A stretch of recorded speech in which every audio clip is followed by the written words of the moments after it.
Hey everybody, it's Andrew, and we got a special unboxing here today. I have with me the HP OmniBook Ultra Flip. This is a successor to the HP Spectre X360, one of my favorite two-in-one convertibles of all time. And of course, this is their new OmniBook line. That's going to be their consumer-facing line going forward. We saw the OmniBook Ultra 14 running that brand new Ryzen AI HX 375. No, Ryzen AI 9 HX 375, which was pretty powerful. Well, this one, of course, is running the Intel Lunar Lake processor. This one, of course, has the Core Ultra 7, the 256V. Now, we looked at the Asus ZenBook S14 and the ExpertBook P5, both running the Intel Lunar Lake Core Ultra 7 258V. So what's the difference between 256V and 258V? I think the only difference between the two is that the 258V can support up to 32 gigabytes of RAM, whereas this one, the 256V, supports up to 16 gigabytes of RAM. That's what we have here. I don't know if they're going to offer one with the 258V with 32 gigabytes of RAM. I probably anticipate seeing that at some point, but this is what was available at Best Buy. I did purchase this with my own money, by the way. HP did not send me this. Now, a couple of things to note about this. This has a 2.8K or 3K, as they like to round it up, 14-inch display. It's an OLED display, 120 hertz. It's a variable refresh rate. It also has a 5-megapixel IR webcam, and it also has a terabyte of storage. For those wondering, I picked it up over at Best Buy. Link for everything, of course, in the description below. So, without further ado, let's get this out of the box. Okay, so here we have the unit itself. Let's get it out of this inner box here, or the box itself, I should say. Let's see what else we get here. This is some documentation we've seen a million times before. Probably nothing too surprising here. Yeah, just a booklet here or a fold out. Pretty standard stuff here, yada, yada, yada. Got a power cord here. We've seen this a million times. And then, of course, we get our 65-watt USB Type-C adapter. This charging adapter is USB Type-C. It's got a braided cable, and it's very portable, so pretty compact. We'll get a measurement of the weight in a moment, and I think that's it. I don't know if they give you a pen here. I do have the pen I have from the Spectre, so I guess we'll have to use that. I don't see one here. Nothing else in here. No sleeve or anything like that. So pretty bare bones. We used to get a lot of goodies in the box, so doesn't seem like that's the case this time around, which is a little disappointing, but you know, I'm paying a premium here. Kind of would have liked to have been nice to get those sleeves we used to get and all that stuff. So we don't get that here. So it is what it is, and we will move on. And here's the unit itself. Let's take it out of the felt here. And there it is. And as you can see, it has the gem cut corners, everything we've come to know from the Spectre line. So here it is next to its predecessor, the Spectre X360. And of course, this one is pretty good in terms of the color. This one is a grayish color, but physically they look the same. I don't see any difference. Although I do notice something here right off the bat. The Spectre is a little bit bigger in terms of the footprint. There you can see it right there. So if you put them even there, you can see it's a little bit wider in that sense. And then, of course, some branding there. We got Spectre branding, OmniBook branding, but physically they look very, very similar in that regard. So here's the bottoms of the unit. And here you can see the OmniBook. Here's the Spectre. So probably to get inside, it's the same. I don't think we had to remove any strips or anything as far as these rubber feet. So that's good. Oh, yeah, the one difference is there's one long strip here and there's two over here. So that's one difference right there. Same heating grill, although a little bit smaller on this one, it seems. You can see the two fans through there. And then this one also, I believe, had two fans. But overall, very similar. Now, we get a speaker grill, one on each side there. I don't see one on here. So that's another difference right there. All right, so let's, we'll bring this back out in a moment. Let's put that to the side. And let's take a look at this. So let's see if we can open this with one finger. Oh yeah, we can. Not something you normally can do on a two-in-one convertible. And right away, you can see here, this is the diagram, and it's showing the power button, which is also the fingerprint scanner. It doubles as a fingerprint scanner. And there's the keyboard layout. And I got to tell you, it looks pretty good. You can see it here. This is the glossy display, again, 2.8K OLED, 120 hertz variable refresh rate. So there you go. Feels pretty good in terms of the keyboard. All right, so with the Spectre on the right here, you can see that it's already trying to log in. All right, that's fine. This one has the power button over there, this one over here, but this one is in blue. That is not, or it is, but it matches the other keycaps there. This one stands out. Copilot button here. We don't get that on last year's model. That's one difference. Spectre branding, OmniBook branding. And it looks like everything else seems to be the same, although this is a gray color as opposed to the dark keys here. This is all one unified color there.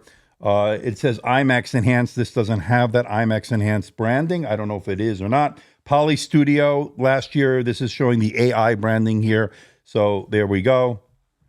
And I think this is also going to be a haptic touchpad. So that's good. I wasn't sure. It seems like it has a very similar, no moving parts. So again, I think this is also going to be that haptic touchpad. I'm glad to see that. I was very happy with that last year. So pretty good. And then, of course, let's get a look at the ports and let's get the measurement of the weight.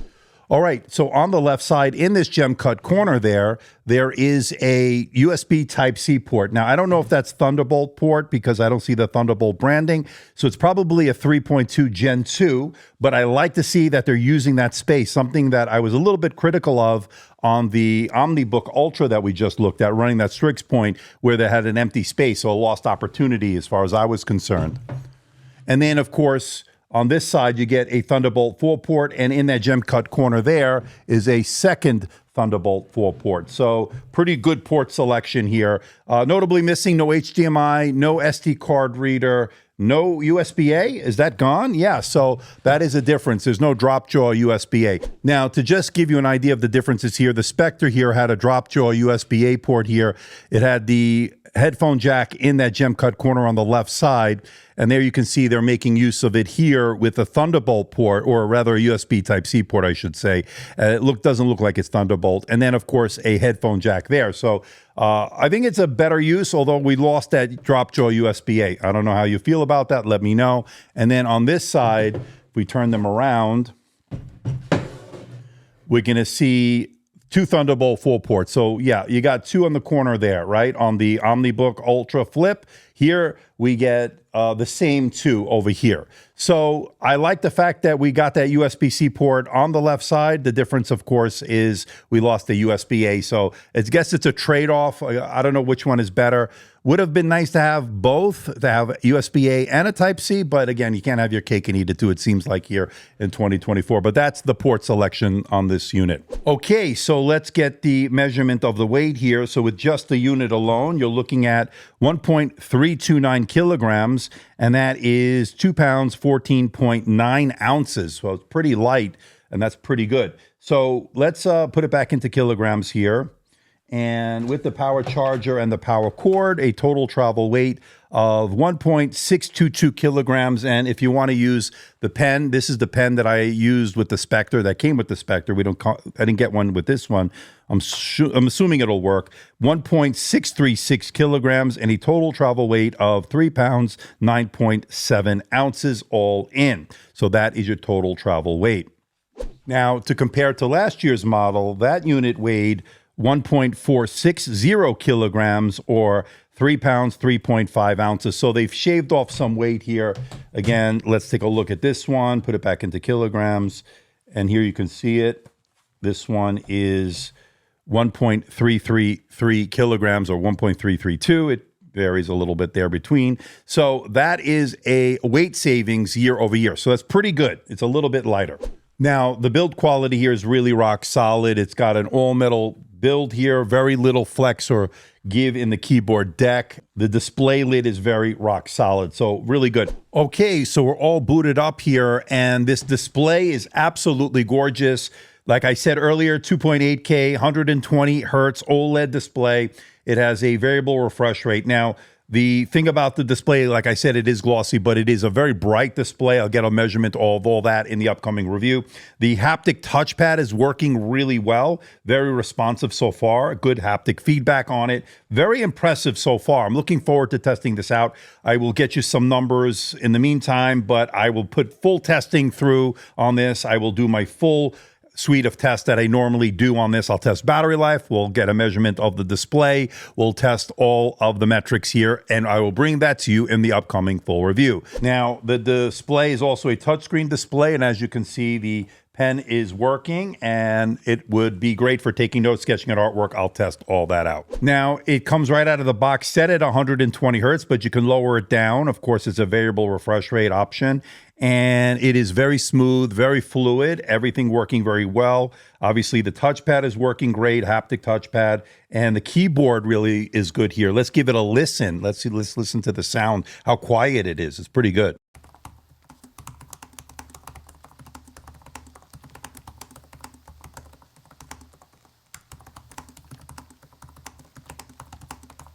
Not bad, 95% accuracy, 76 words per minute. Very nice keyboard, very impressive. All right, let's get a sound test here right off the bat, just a quick and dirty sound test.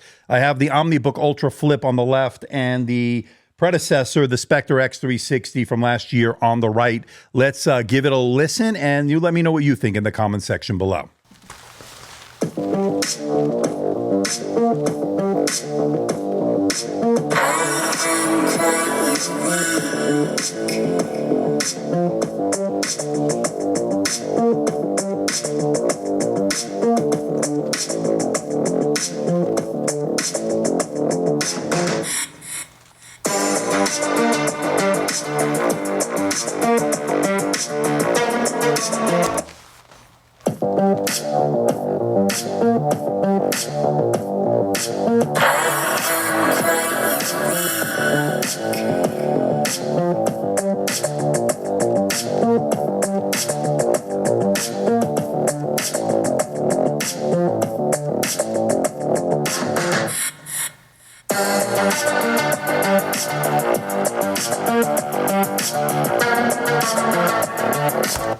Okay, so performance is looking good so far. I'll get you some numbers right off the bat. We're going to look at Geekbench. We'll look at all the others, of course, and I'll do all my full testing, the upcoming review. The display is gorgeous. It's a little bit glossy, but that's to be expected on this OLED display.